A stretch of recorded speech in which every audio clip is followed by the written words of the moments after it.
একেলা ঈশ্বর কৃষ্ণ আর সব ভৃত্য, যারে যে ইচ্ছে না চায় সে ইচ্ছে করে নিত্য, এর উপরে একটু আলোচনা। একলা ঈশ্বর কৃষ্ণ আর সব ভৃত্য, যারে জৈসে না চায় সে তৈসে করে নৃত্য। সব ধর্মেই ভগবান একজন। খ্রিস্টান ধর্ম বলা হয় ভগবান একজন, মুসলমান ধর্ম বলা হয় ভগবান একজন। অনেকের ধারণা যে হিন্দু ধর্মে ভগবান অনেক, এটা ভুল ধারণা। একমেবা অদ্বিতীয়ম, ভগবান কয়জন? একজন। ভগবান দুজন হতে পারেন না।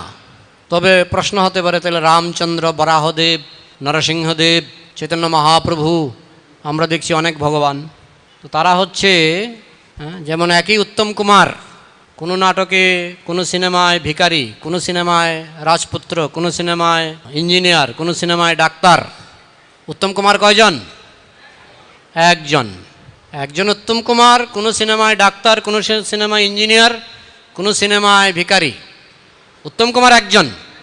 ঠিক তেমনি একই কৃষ্ণ, কোথাও রামচন্দ্র রূপে লীলা করছেন, কোথাও চৈতন্য মহাপ্রভু রূপে লীলা করছেন, কোথাও বরাহদেব রূপে লীলা করছেন।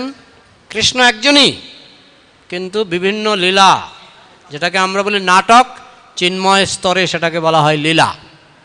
বিভিন্ন লীলায় একই কৃষ্ণ বিভিন্নভাবে লীলা করছেন। কৃষ্ণ একজনই, ভগবান একজনই।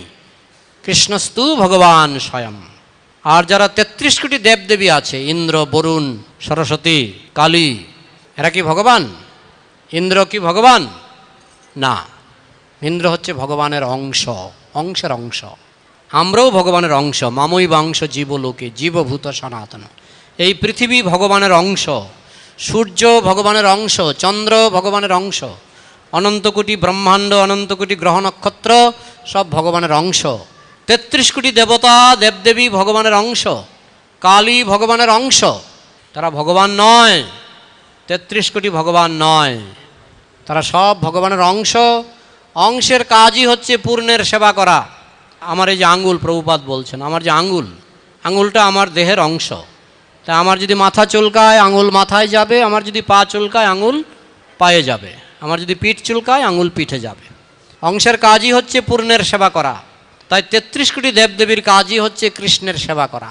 তাই তারা সেবক, তারা ভৃত্য। একলা ঈশ্বর কৃষ্ণ আর সব ভৃত্য, যারে জৈসে না চায় সে তৈসে করে নৃত্য। কৃষ্ণের ইচ্ছাতে কৃষ্ণ যাকে যেভাবে চালাচ্ছে সে সেইভাবে চলছে। তার মানে এই নয় যে আমাদের স্বাধীনতা নেই, আমাদের স্বাধীনতা আছে, সেটাও কৃষ্ণ যতটুকু দিয়েছেন ততটুকু। বোঝা গেল?